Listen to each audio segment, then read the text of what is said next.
সেই বিশ্ববিখ্যাত অনুষ্ঠান যেটা হচ্ছে আমি মিস করে ফেলেছি।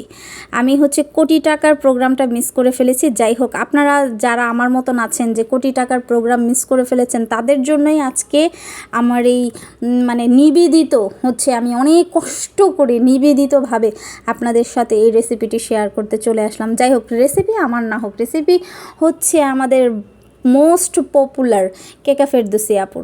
যাই হোক, কেকা ফেরদৌসী আর কারিনা কায়সার মানে কি বলবো মানে আপনি একটু পরে দেখবেন কারিনা কায়সারের লুকটা যে কি হয়েছে, ঠিক আছে, একটু বাম দিকে তাকিয়ে তাকিয়ে মানে সে এটা হচ্ছে না পারছে গিলতে না পারছে ফেলতে, এই টাইপের একটা বিষয়। মানে আমি বুঝি না যে কেকা ফেরদৌসী আপা সমস্ত কিছু নুডলসের উপরেই কেন ট্রাই করে, আরও কত ইনগ্রেডিয়েন্ট আছে আর কত কিছু আছে ট্রাই করার, নুডলস কেন ট্রাই করতে হবে?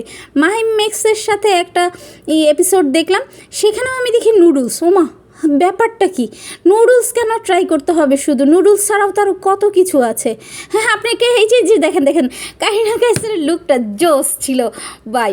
আপনারা কিন্তু কেউ অবশ্যই কমেন্টস করে জানাবেন, ও সেই স্বাদ, মনে হয়েছে আল্লাহ অস্থির পুরা, মানে মনে হচ্ছে শরবত না, এটা হচ্ছে একদম হচ্ছে অমৃত অমৃত, ঠিক আছে। তো যাই হোক, আপনারা কিন্তু ভুলেও কেউ এই রেসিপি ট্রাই করতে যাবেন না, শুধু দেখবেন আর হাসবেন, বিনোদন নেবেন। বাংলাদেশ